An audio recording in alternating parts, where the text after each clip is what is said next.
Previously on the Autopian. This is a huge, huge moment in Volkswagen turn signal history. The car I'm standing right next to now, right here, this is the first flashing directional indicator that Beetles ever had. I'm here in Effingham, Illinois. What state are we in? Illinois, at the Mid-America VW show. Classic Baja though. Look at that. Let me show you something else in the 56, so come around back here. In the late 50s, VW hired an Italian designer. I think someone said he was from Pininfarina, I'm not sure. The only change he suggested was making this rear window bigger. That was it. That was his whole suggestion. So this is what's known as an oval window. Originally they were split. So based on his suggestion, we ended up with a window that looked like this. That was the big Italian designer's change. And you know what? It was probably a good one. I love the oval windows, but seeing out of these was a hell of a lot easier. Let's see what else they got. Okay, so we actually found a lot of cool stuff all over Lake Sarah, and it's worth having its own video for, so let's just fast forward through this part. Actually, no. You already saw the rest of our road trip video, so now it's time to get back to the regularly scheduled VW program. I like seeing this one here because this is very much a stock Super Beetle. There's nothing really customized or fancy about it. It's just a nice Super Beetle, and this is a 75, but from 73 on, the Super Beetles were interesting because they had a different front suspension from a regular Beetle. They had a trunk that was twice as big, and then in 73, they actually had a curved glass windshield with a real dash. For a Beetle owner, this was a big deal. The old Beetles had flat glass right here. If you wanted to know what time it was in your old Beetle, you had to roll down the window and put your arm around the outside. So this was a huge change, and also this has a great example of something that came out in 74, which are the giant 5-mile-an-hour bumpers. A lot of people hate them. They don't like the way they look, but these things were absolute battering rams. Look at this massive shock that these things are mounted on. These things are thick and beefy. You could smack into stuff all day long, and the shocks would like push them back into position. These bumpers were no joke, and I think they deserve more respect because they're awesome. This right here is a 1970 Beetle. I think they're very interesting because it was one of those ones that had some weird one-year only things. For example, 1970 was the first year that they had reflective side marker lights here on the side of the tail lights, and it's the only year they had these weird extra reflectors on the bumper. I'm not sure why. Now this one actually has the wrong tail lights because the actual 1970s wouldn't have had a reflector here, only here. I don't know why they did it. It was also the first year that VW put 2 vents on the rear deck lid because the engine was going to be a little bigger, wanted a little bit more air. And then it was the first year of them having side markers built into the front indicators. Side markers were huge in 1970 because the law changed. You had to have reflectors and a light. It was a big deal. Another fascinating thing about this car is this. I see this thing at VW shows all the time. I have no idea what the hell it does. I hear it's a wind deflector, or maybe it keeps bugs from hitting your window. I have no idea, but they look kind of cool. This is a fun example of just how much you can exaggerate and have fun with a Beetle. This is a Super Beetle. It looks like probably was I think it was probably a 73 if I had to guess, but they've got wider fenders on this thing, fun metallic paint, and the inside is done up all fun and pink, has an interesting fiberglass dash kit going on inside there. It's just a great example. Plus around back it has some fun aftermarket taillights I remember seeing in catalogs for years. It was like their regular elephant's foot taillight, but like flattened, and they're set unusually low here, but I just always thought that was interesting. Someone's having fun with this. They're playing around with this in a fun way. There are billions of different kinds of dune buggy and off-road and sandrail kits for the VW platform. This one is one I'm not even particularly familiar with, but I kind of like it. It looks like it's got the standard front suspension, but it's got a lot of extra tube frame enhancements to make things stronger. It's actually kind of wide in the middle, which is nice and has a lot of room in the back. But around back here, you can see somebody's really gone all out with their engine. They have a twin carb kit. These might be Cadron carbs. Twin carb kit. Look at this huge exhaust header that makes this like kind of this teepee shape there, the bug pack exhaust. It's got a special oil breathing setup. Like this thing probably moves really well. I bet it's a hell of a lot of fun off-road. Beetles are one of the most flexible cars ever made. They were initially an economy car. They were used for all kinds of like just basic commuting, and then they decided people like to off-road them, or they put other bodies on them. People rallied them, and of course people drag race them also. And some of these variants that people come up with for Beetles and drag racing are truly remarkable. Look how pretty this one is. The paint is immaculate. It's got beautiful detailing and lights and Nerf bars. I'm gonna look into the etymology of Nerf bar at some point, by the way. But look around back here. look what this thing is packing. This is still a standard Beetle flat 4. Well, not standard, but it's still a Beetle flat 4. But look at the size of this turbocharger. It's colossal. And this massive carb, the air cleaner coming through the wing, and it's got a wastegate. I mean, look at the size of this thing. I have no idea what kind of power it puts out, but I bet it's considerable. I bet this boy moves.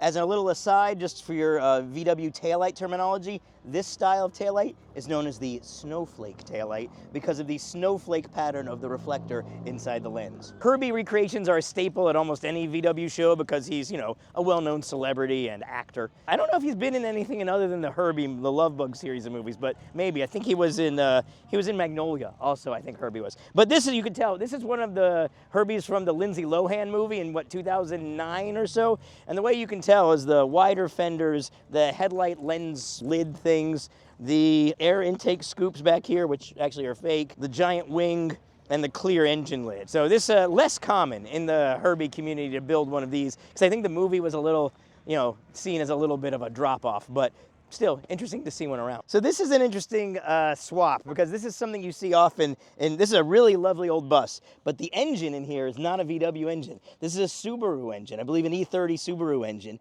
and this is a very clean conversion. This thing looks fantastic inside and out. It's so clean, everything's painted, but the thing I can't quite figure out is, where the hell's the radiator? Because these were liquid-cooled engines, unlike the original VW engines that were air-cooled. So it's not up front. I already looked, and I don't know if it's still getting air from here, but I'm gonna look under here. Let's see. Oh, it's flat. Holy crap, it's right here. Wow, so the radiator is laying flat, parallel to the ground. How does it get, I guess it just gets air. Oh, it looks like it's got a little, is that a little scoop at the front? Yeah, it's got a little scoop underneath the front. Wow, that's clean. That is such a clean way to do this. Holy crap. Well, I'm impressed. I'll leave it running for you, Otto. Oh, crap. The door handle doesn't work. We're here at Mid-America's VW Fun Fest. It's out here in this giant hot field, and there's so many amazing VWs I can see already from out here. I can see like half a dozen things I'm just really excited to go check out in more detail. In fact, I'm going to go.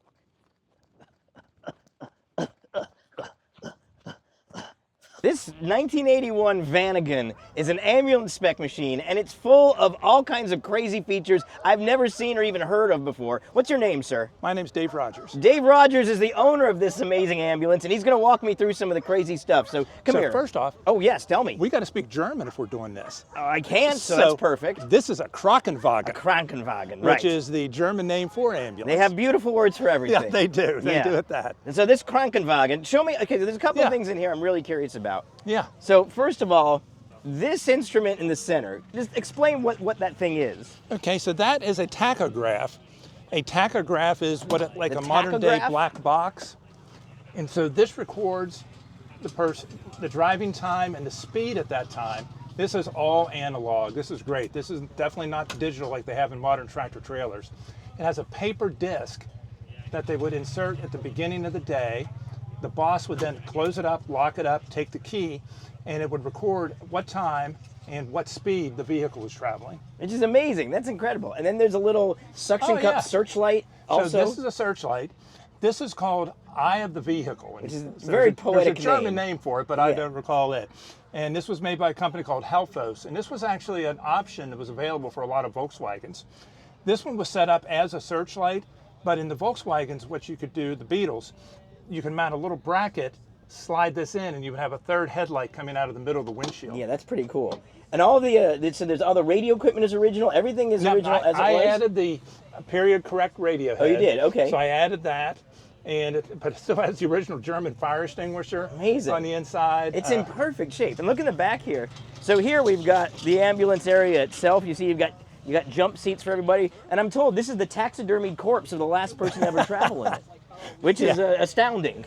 This is really incredible. And it's still, you said it still has the air-cooled Type 4 engine in there, 2 liter. It still has that with the twin Solexes. Twin carbs, which is an interesting spec. We've got a a German radio, handheld radio, first aid kit. I've got Yeah. a variety of other medical equipment. Oh, yeah, there's a lot of medical period equipment. correct suction equipment. Wow. I've got uniforms, a German Red Cross uniform our guy there is wearing. There's a feature on this that I've seen people they just can't figure out. It actually took me a little while to figure out. So come right here to the back, Okay. I'll show you something. This thing Yeah. really gets people confused what this is.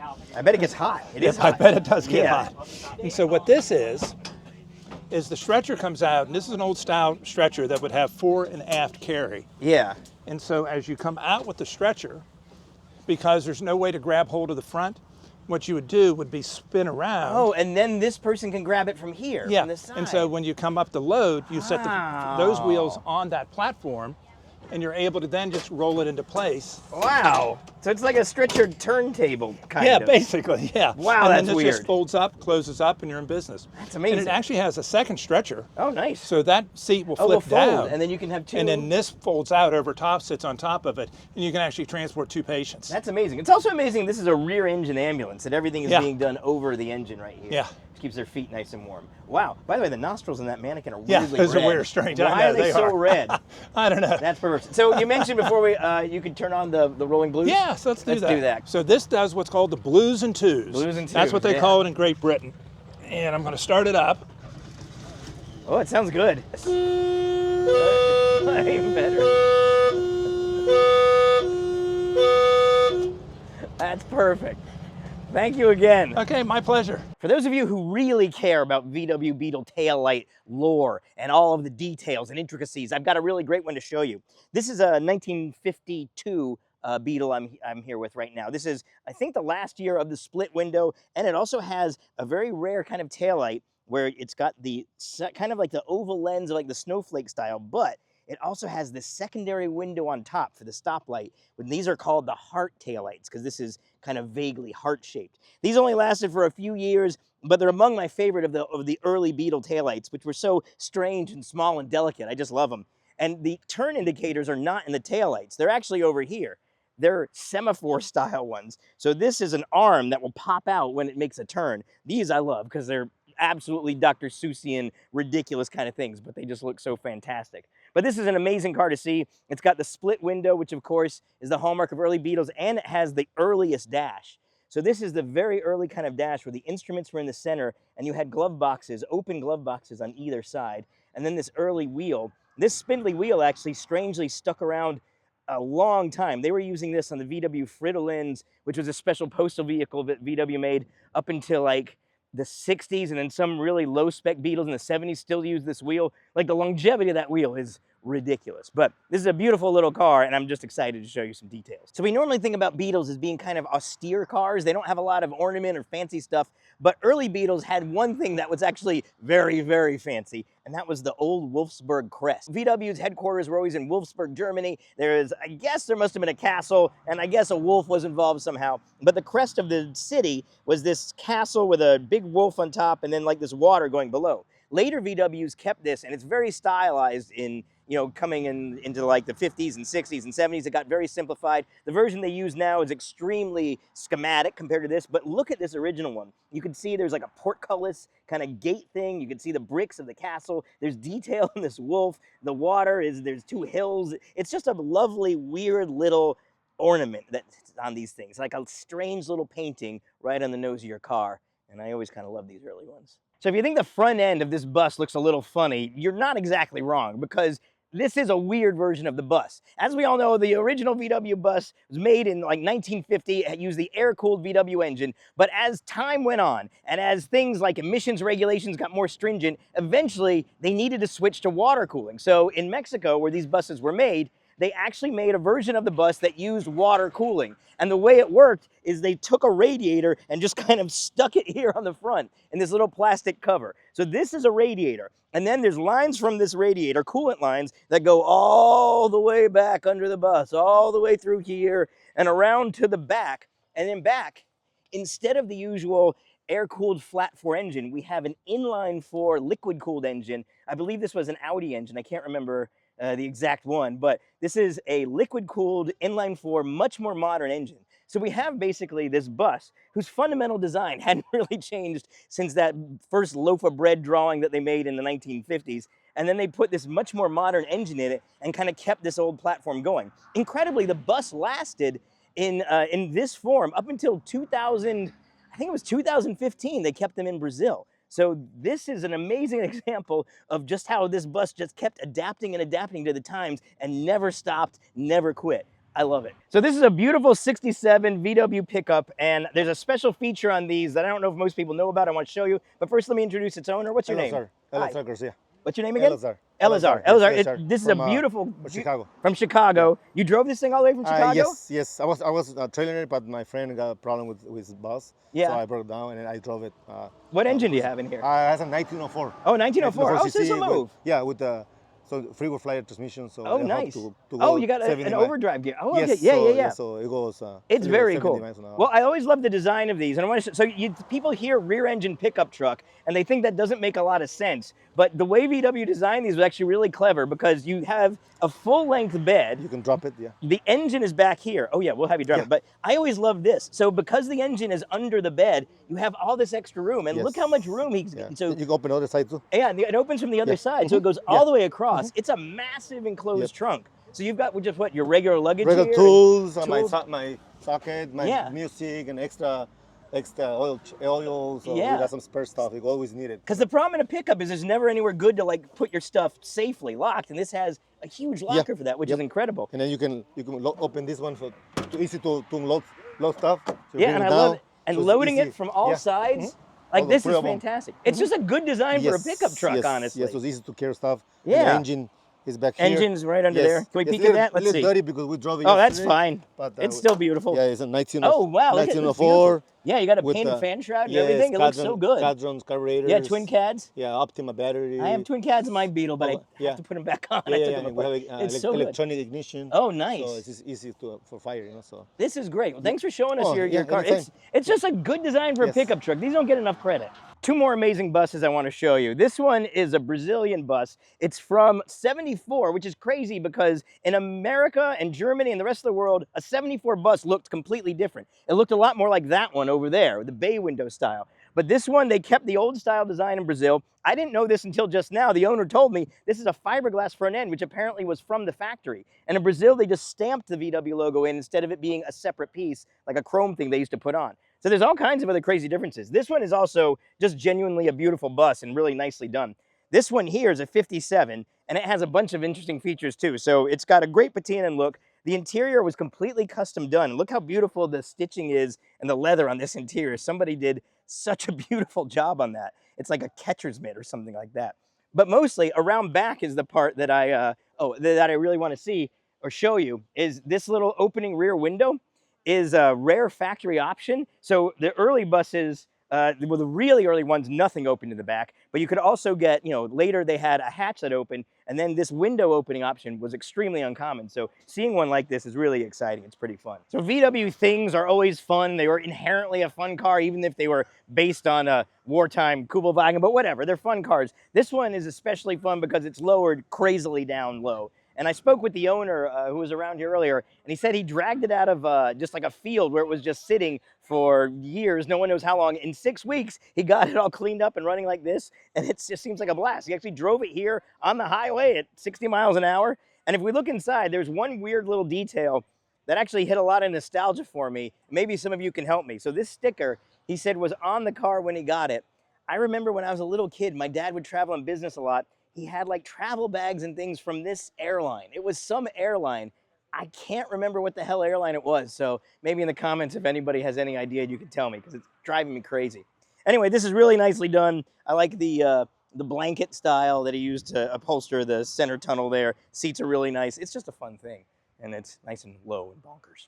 I remember growing up, people's Beetles didn't die. People had Beetles just as their regular commuter cars, and when they outgrew them or they got tired of them, they wrecked them, they would go away for a while, but then they would almost always come back as one of these old Baja Beetles, and these used to be everywhere, especially the close-eye style ones that you see here. These things were all over the place. They were fantastic off-road, and they were cheap and ubiquitous. You could find an old Beetle and turn it into a really good off-roader for not a lot of money. You could buy these kits like J.C. Whitney or a bunch of other places. They would just, I think usually it was a replacement hood, these front pieces, these cut-down fenders, and then people would usually just hack up the back. However, this one's actually just a really nice example. It's not too pristine, but it looks just like the kind I remember as a kid. And then the engines were almost always had these kinds of huge exhaust stacks where they would just, these headers that would just feed from all the cylinders in this one big tower. These were a blast. I loved them. I remember when I was a kid, my mom used to say she didn't like them because it looked like intestines out of the back, but I always thought it was cool. What do moms know about this anyway? A lot of these shows have cars that are very customized, so I just happened to see two very close to stock VWs that I just wanted to point out. This Type 3 Squareback is it's not too pristine, it's just a really nice stock Type 3 Squareback, and the packaging of these cars, of course, is amazing. You got a trunk in the front, and you have a whole wagon area at the back. I love these. But another nice example, this one's also very stock, but it is absolutely pristine, this Blue Beetle. Look at this thing. This thing looks like a 61? Yeah, it's a 61. The way you can tell, by the way, it's a 61 is it still has the Wolfsburg crest. And if you look at this crest, it's a much more simplified one. And it has the clear turn indicators. And I believe, yeah, this would be first year of a fuel gauge also. I thought maybe they came in 62, maybe they added it late 61. But it's got a fuel gauge. But this one is just in absolutely perfect shape. Has optional rear opening windows, which was always cool. The last year of the small taillights was this year. This last year, the snowflakes. Later, they went to the big 3-segment red ones. It's just lovely. Like everything about it. The paint's perfect, chrome's perfect. It's just a lovely thing to see. I'm excited to see this car because growing up and throughout my life, I've seen a bunch of Bradley GTs, but they're almost always in someone's backyard, half done, mostly primer, and something living inside them. So this might be the nicest Bradley GT I've ever seen. This was a kit car you could buy. It would fit on a standard VW chassis. They were fun. They did a lot, it was a lot more bark than bite, if we're honest. It was still just a VW under there, but it had all the looks of like a really exotic sports car with the pop-up headlights, really low, had these kind of gull-wing doors, and they were just fun. This one in metal flake is kind of perfect. The engine was usually exposed to the back. This one actually seems to have a nice big turbocharger on it, so maybe this thing actually, kind of moves pretty well too. But they were fun. It was just, like stock out of a catalog trailer lights. You could put one of these together in your backyard, and many people did, and a lot of them just looked like it. But sometimes they turned out really well, like this one. It's just exciting to see. Hey everybody, I've got a public service announcement for you. This is how to identify a Mexican VW Beetle, especially one of the later ones. This is a 1998 one, and there's a couple key things you can look for. One is on the later ones, almost all the chrome trim will be body colored, like on this one. Also, the turn signal is going to be inside the bumper, and the bumpers themselves have a wider center section than standard VW bumpers used to have. The bumper brackets are also a little bit different. These are all very, minuscule details, but you'll notice them. And then over here, most of them had this little lock, which was for the immobilizer anti-theft system. And then inside, they had a modern style VW wheel, which looks really out of place in these cars and is kind of hilarious. The upholstery and seats will be a little different too. And then they also don't have the air extraction vents that VWs have had since 71 to about 77, but they still have the crease where they once were. So you want to look for that. And then around the back, they have the elephant's foot taillights, but in the American versions, the red section is divided vertically, and there's a reflector on one side. On the Mexican and some European ones, it's a wide reflector there. And then you have the different bumper brackets in the back again, wider bumper parts. And there's, oh yes, and one exhaust out of the bottom, but a different setup than the fuel-injected VWs of 76. So I think that should be enough in case you encounter one in the wild, so you know what you're looking at. This is a fascinating car because this is a Myers Manx, but it's not the usual kind of Myers Manx dune buggy that we all know. Bruce Myers, as we know, invented what is now the template for the modern dune buggy way back when, but this was a Manx SR2, which was like a more refined version of the Manx that they were trying to make. This one appears to be from 1969, and you can see it looks very different than the usual Manx. There's more to it. It's more of a substantial car than like a regular Manx dune buggy. It has these amazing scissor doors though. It's still built on a VW pan and platform, but it's just more of a sports car than an outright dune buggy as such. It's got a completely different, dash and interior setup. Looks like Bruce has actually signed this one. Bruce Myers, I got to meet him before he died. He's an amazing guy. And one other crazy detail is that these are the same taillights that were used on a Volvo P1800. I used to have one, so I remember them very well, which is a strange choice, but they look fantastic. This is just a great looking little car, and you hardly ever see them. It's a really underappreciated little sports car, and I'm just excited to see one in person.